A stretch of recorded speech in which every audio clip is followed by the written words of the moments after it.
Yung rally ngayon ng Iglesia ni Cristo at saka nung mga DDS doon sa EDSA, People Power Monument, ang tinanong si PBBM, ano po bang ginawa nyo maghapon? Nasaan po kayo? Ang sagot ni PBBM o ang sagot ng Malacanang, nasa palasyo, nasa Malacanang. Inantabayan daw ni PBBM, nakabantay sa sitwasyon ngayong araw, palasyo. Yan yung official na statement ng Malacanang nung tinanong kung nasaan si PBBM. Tama lang naman.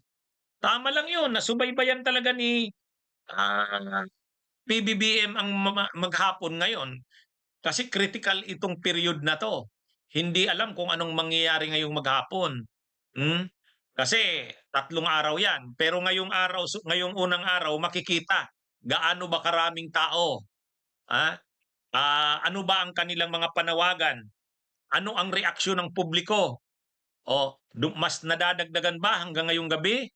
O, mainit ba ang sitwasyon? Nagkakaroon na ba ng mga kaguluhan? Talagang kailangang bantayan yan at i-monitor ng presidente. Tama lang yun. Kasi ang gusto talaga nitong mga nag-o-organize ng mga rallies na to, painitin ang sitwasyon. Ha? Alam naman natin yan, EDSA type uprising talaga. Sabi nga ni former Secretary Ronald Llamas, yan talaga yung gusto nila. EDSA type uprising, pag-aalsa hanggang sa mag-withdraw ng support ang military sa administrasyon. So anumang kaguluhan, anumang mga naiibang kaganapan, dapat maagapang kaagad ng gobyerno, ng administrasyon. Kaya tama lang na ang presidente nakasubaybay, nakabantay sa buong maghapon na mga kaganapan. Hmm? Hindi dahil paranoid ka, kundi mabuti na yung handa sa anumang kaganapan. Kaya yun, at least hindi naman sinungaling ang Malacanang na sabihin, wala yan, hindi naman pinansin yan ng presidente. Hindi. Ha? At least honest ang Malacanang na sabihin, ng palasyo na sabihin, nag-antabay ang presidente, nakabantay. Kasi pag sinabi mong wala, hindi naman binigyan pansin ng presidente yung mga rallies na yan ngayon. Ha? Di para kang ano niyan, parang balewala sa iyo 'yon. Hindi naman totoo 'yon. Hindi pwedeng balewalain 'yang mga ano na 'yan. Kasi kaya bato na nga diyan ang mga DDS, yung mga Duterte. Kaya bato na sila diyan. Talagang ano na 'yan, all in na kumbaga. Desperado na sila diyan. Kaya gagawin talaga nila lahat. In fact, hindi lang dapat yung unang araw. Second day hanggang sa third day, hanggang sa matapos yan, dapat subaybayan talaga yan. Kasi malay natin, sa unang araw talagang kunti, pero yung plano pala talaga nilang mag-strike ay second day or third day.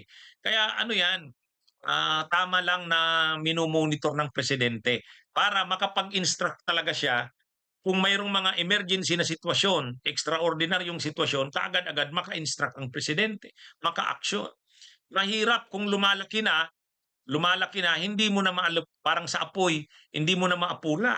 Kalat na. Kaya tama 'yon, parang usbong pa lang, kitli na, nip in the bud. Ganyan din si noon, nung mga panahon. Yun yung error ni ERAP, eh. Ang error ni ERAP, nagsisimula ng mag-mobilize ang ng mga tao. Sabi ni ERAP, hindi, ano lang naman yan, bukas wala na yan. So, pinabayaan hanggang sa lumakas ng lumakas, dumami ng dumami. Nung plano ng i-disperse na, wala na, hindi na nagawa. Kasi ang dami na, milyon-milyon ng tao. Pero kay Gloria, kung magatanda natin, ang dami ring rallies kay Gloria. Kasi ang daming skandalo ni Gloria, in BNCTE, Hello Garci, mayroon pang mga mga military mga uprising, mga Ocod Mutiny, yung Marine standoff, marami yan. Pero bakit hindi nagtagumpay? Nagsisimula pa lang, inaanuhan kaagad nila Gloria noon. Kahit nga yung EDSA 3 noon, hindi nagtagumpay yun, na-counter kaagad nila Gloria. Bakit? Nila Gloria Arroyo. Minomonitor yung buong pangyayari. kailangan talagang ano 'yun, bantayan ang bawat development. Baka ano na, mag-ano ang tawag do'n, kung mag-explode yung sitwasyon, masyadong ano na, hindi mo na makontrol.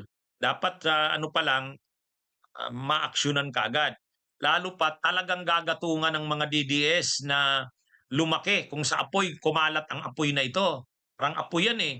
Gusto nila ikalat yan, lumaki pa hanggang sa ano, hindi na makontrol ng administrasyon. Yan ang gagawin ng mga DDS, eh. Hmm? Oo, kaya nga kanina yung mga DDS pumunta sana dun sa mga Duterte supporters, pumunta sana sa Luneta.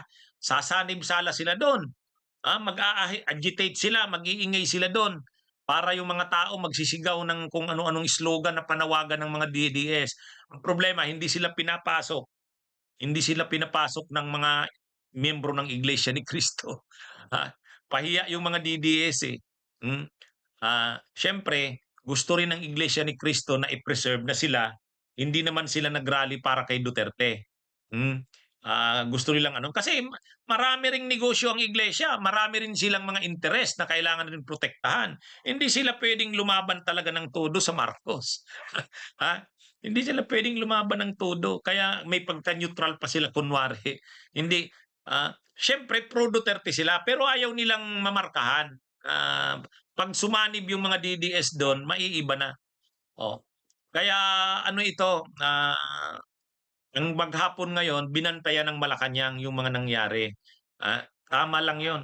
Mahirap na na ano ka, mabigla ka na ano na pala, kalat na. Oh, hindi mo na makontrol.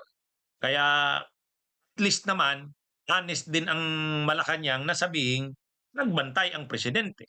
Kaysa sasabihin na, wala hindi namin ano yan." Oh, ano naman yun, ha? Mayabang naman yun na parang hindi mo nire-recognize na seryoso itong nangyayari ngayong araw. Pero hindi ka rin puwedeng maano, yung paranoid o sobrang takot, hindi. Balance lang. Hindi mo i-ignore, pero hindi rin yung paranoid ka na.